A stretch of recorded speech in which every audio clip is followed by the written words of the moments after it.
Hey everybody, welcome into the Woody Hayes Athletic Center. This is the practice report. It is brought to you by Byers Auto. Ohio State at Rutgers. Big Ten play resuming on Saturday afternoon. It will just finish at night. It is not an actual night game. That is Spencer, Holbrook, Tim May, and not Berm. Wait, who are you? Zack Carpenter, Zack Carpenter. Here and ready to rock and roll. I'll come with the heat with whatever weird stuff Berm would try to say. Do you like Cameron Martinez? I do. I like him. I'm not in full on infatuation with him like my recruiting co-pilot. All right, fair enough. And I am Austin Ward. Ohio State back on the practice field on Tuesday afternoon, and then the weekly press conference had Ryan Day, Matt Barnes, Haskell Garrett, and Luke Whippler. He likes pizza and bagels. And Bruce Boss. Oh, so he must be from New Jersey. I'm glad we got all that covered. He liked bagels from New Jersey. He doesn't necessarily like them here. That's a good point. But the big news, of course, for Ohio State is the focus on the quarterback situation. C.J. Stroud returned to throwing on Sunday.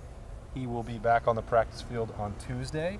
And assuming that the rest worked the way the training staff thinks that it did, he will be the starting quarterback in all likelihood for Ohio State on Saturday afternoon.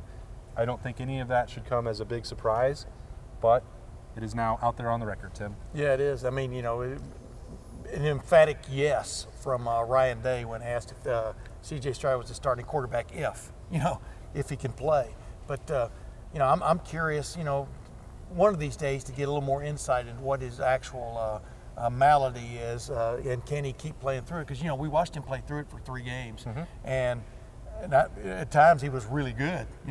I'm not sure it was as much the shoulders it was maybe some indecision and stuff by him on some of the problems he had. But there's no way that the way I understand the injury probably is that rest did not help him this past week. So I think we're all curious. But you come out of that game, Ryan Day, you got to come out of that game. Yeah, you're not exactly pleased with everything Kyle McCord did, but you are pleased the fact that you got him 2.5 quarters of experience in a real football game and where you got hit and stuff, and then you got your third string guy sometimes. So at least that makes you, well, as Ryan Day admitted, he didn't sleep any on Saturday night, Sunday morning, but it makes you restful, at least in that regard. But he has a lot on his plate, that Ryan Day dude.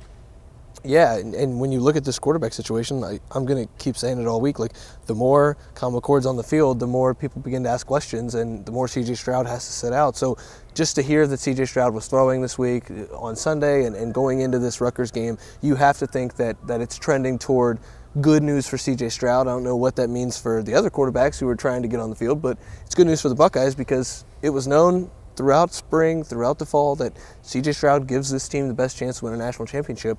That guy's going to be back on the field again, and that's got to be a good thing for the entire offense, whether it's the running backs, the wide receivers, the offensive line. When this team's at full strength, it's absolutely scary, and it's one of the best offenses in the country, and C.J. Stroud is that guy, and we'll see how his health is managed the rest of the year. I wonder now that Ryan Day has some faith maybe in what Kyle McCord or Jack Miller showed him, if, like you asked, Austin, if he's more willing to, if that shoulder starts to give C.J. Stroud a little discomfort in the second quarter, does he say, okay, C.J., let's give you a couple series off and see how Kyle's doing? You wonder if that's going to come up here in the next few games. It's an option. Yeah, right now. But Ryan Day was also not effusive in his praise of what he saw from either Kyle McCord or Jack Miller, and whether that's by design to make sure that it's clear who his starting quarterback is, or because there were things that he didn't like. I mean, the interception that Kyle McCord threw. You can't make too big a deal out of one specific rep in a game, although a turnover in one that counts is something that resonates with a quarterback's coach, a head coach, an offensive coordinator, all of them.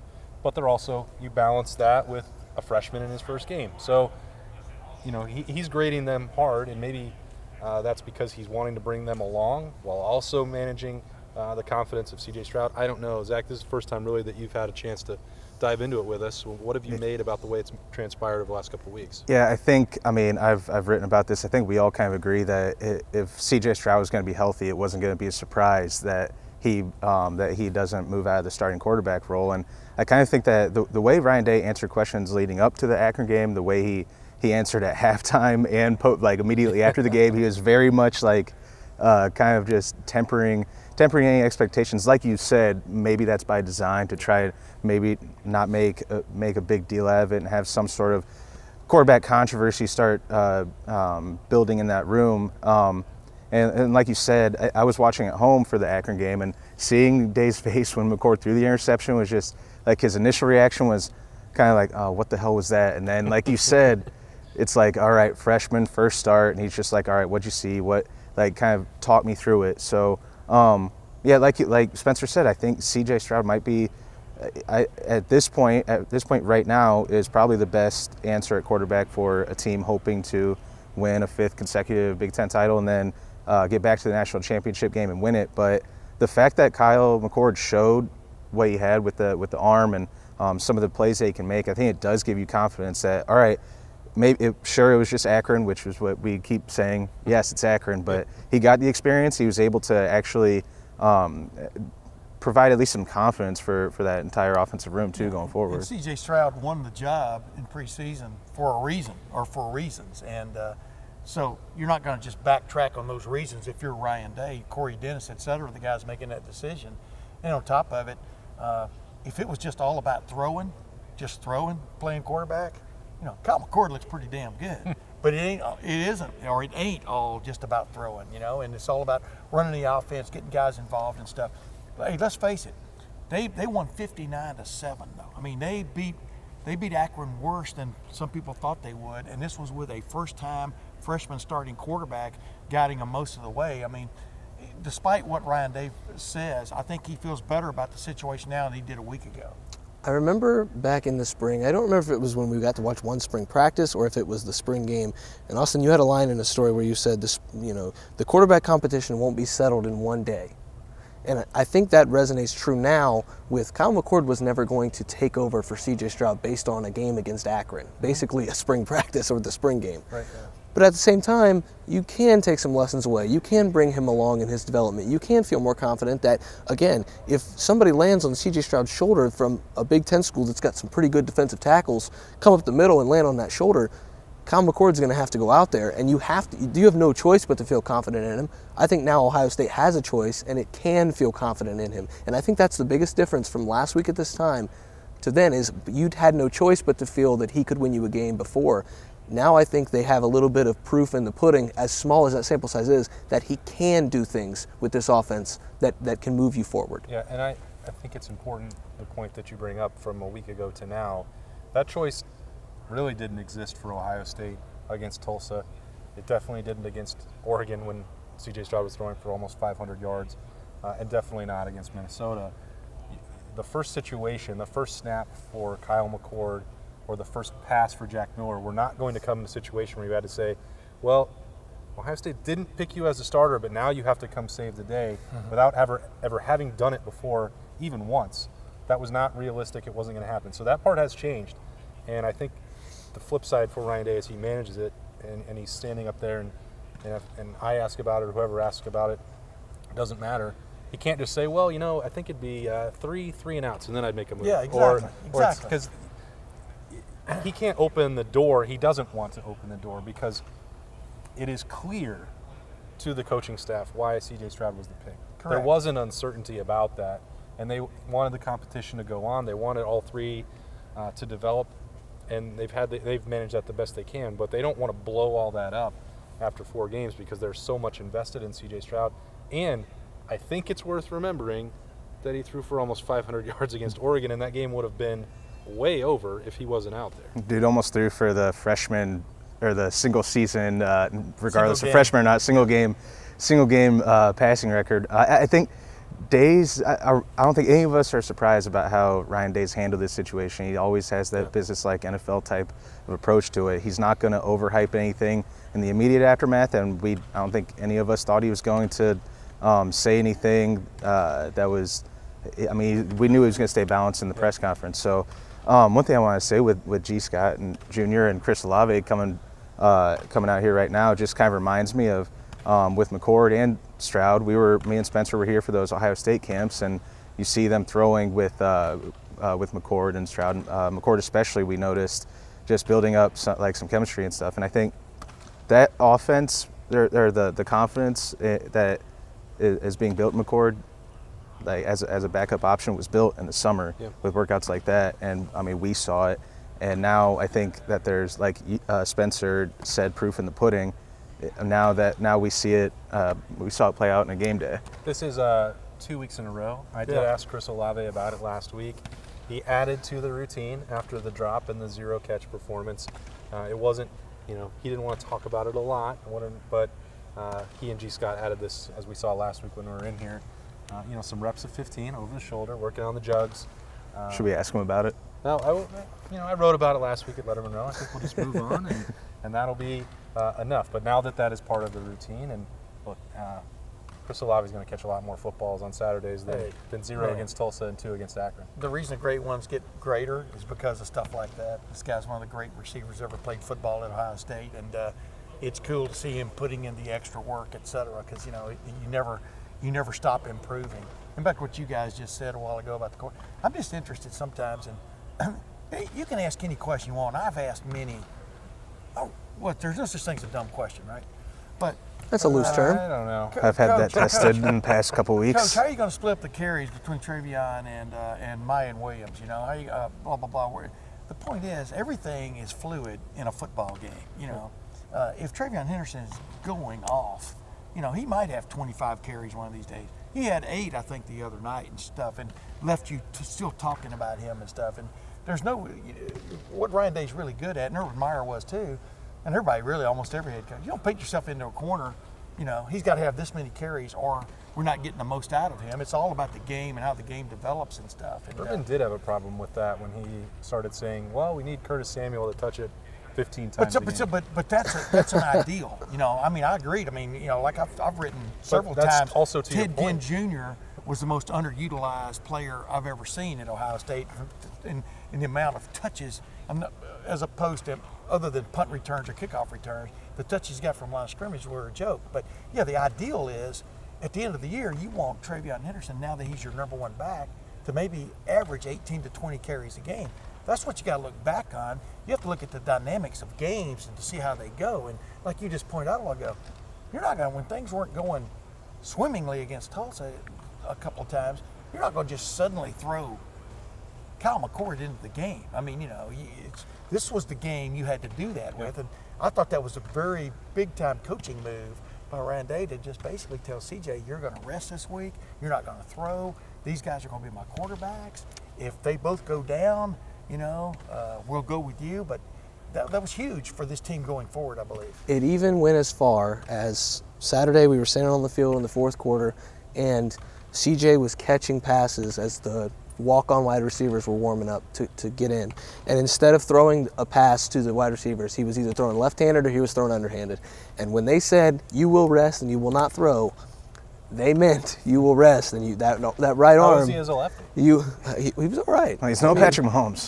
But he was. Who is? He was. Don't get him started. He was. Don't worry about he was that. okay left-handed. Fight on the show. The spiral was there, but at the same time, Ryan Day said rest. C.J. Stroud rested, and you have to think that now that he's been throwing for a couple days, that rest did him well. The biggest question wasn't whether Kyle McCord could take over the job. That was not going to happen. The biggest question was, is 5 days or 4 days enough to get that shoulder feeling better? The question, it seems, has been answered. But if he comes out here Tuesday, Wednesday, and Thursday and is throwing passes, and Thursday he goes to bed, Friday he wakes up with a bunch of discomfort, then you've got some issues. But right now, it seems like that 4 or 5 days off has paid dividends for this team. The other question was, is Kyle McCord capable? Absolutely. Yeah. And I've told you this, and I said it on Saturday night, that and way back in March and April, that all 3 of these quarterbacks are capable with the talent around them of winning a Big Ten championship. The question that, and you guys have all brought up, if you're going to go further than that, then you need the one with the highest ceiling, and that still at this moment for Ohio State is C.J. Stroud. Jack Miller played much better off the bench and in the second half than he did in the spring game. He's improved. He got time to do it. Kyle McCord knows a lot more about the offense. Wasn't perfect in those 2.5 quarters. And he had obviously a throw that he would want back, and that Ryan Day will certainly be talking to him about moving forward. And he won't be as nervous the next time out. That won't be the first time he's had to do it. But there's clearly one guy that's more advanced, and even when he was dealing with the injury, I thought he was showing validation of why Ohio State picked him. But, as Spencer said, he still got 3 days and one hard day of practice, a bloody Tuesday and a Wednesday, to get through, and then Thursday, and they will be checking on that every single day. It'll be up to him to make sure that he's getting treatment and being honest about how he feels, because the last thing Ohio State needs is uncertainty at 3:30 on Saturday afternoon. Which is exactly why this kind of worked out in one of the more perfect ways possible, because if that injury is going to linger all year, you need McCord to come to be there in the fold. I'm just glad that I'm not going to be on the Bold Predictions podcast after my stinker last week. Now I have to hold myself accountable for that. I had Jack Miller more passing yards than Kyle McCord, and was it 319 to 66? It came real close. If you're going to be bold, be bold. Go for it, baby. And that's the whole point. But use a little inside knowledge while you're being bold. That's the main. Hey, I figure. Oh wow, You know Tim's no, first time on the show, and we're about to have a pay-per-view matchup here. No, the point was. I mean, Ryan Day left it clear that Kyle McCord was going to start that. Probably was going to start that game. If he did, he was going to be the quarterback, barring just disaster. Which at first possession. In my defense, I thought it was going to be like 52-0 at halftime. Just ask him how JT Tuimoloau played. Yeah. I thought he played well, but I predicted him to have 2 or more sacks, and of course it was Haskell Garrett with 3 sacks. So but the bottom line is that the sack attack did come, with 9, but that was big for that defense. But as we're talking here, we're couching all of this by who they played. I mean, on 2 of Travion Henderson's, at least on 2 of the touchdown runs, for Ohio State, Travion Henderson and Master Teague, they weren't touched, by Akron. This is a different opponent they're facing this week, if you follow me. I mean, so my point was you had to couch everything on who you're playing and what's coming. And I'm just, you knew that he had to get Kyle McCord an extraordinary number of touches, plays, just to get him settled in as that bona fide backup, and I thought they did a good job with that. One final thing, I think that it's interesting that 3 years ago, if Ohio State was in this situation with Dwayne Haskins and they had a capable backup with a shoulder injury, I don't think Haskins would play in this game. Shots fired from Martell. Rutgers was horrible, and now, I'm not saying that C.J. Stroud must play or they will lose. That's not what I'm saying at all. But you've seen the tenor switch on when it's Rutgers week now than when it was 3 years ago. C.J. Stroud needs to play in this game to get those reps. It's not about, you can have the injury report looking the way it looked last week against Akron, against Rutgers too. You got to come out there and punch Rutgers in the mouth, because like I said earlier this week, that's a tough football team who's going to play you tough. Rutgers week 3 weeks ago was more like Akron week this year. It really was. And it's not that way anymore. These guys are. I'm not saying they're good, but it's different. They're competitive and they're competent. That's the big thing that they've got going for them. Yeah, and Ohio State remains a 2-touchdown favorite going into this game. Should also tell you how different the personnel is between these two programs. That part has not changed. Doesn't mean Ohio State can take anything for granted, as they have learned already this season as they go in on the road in the Big Ten.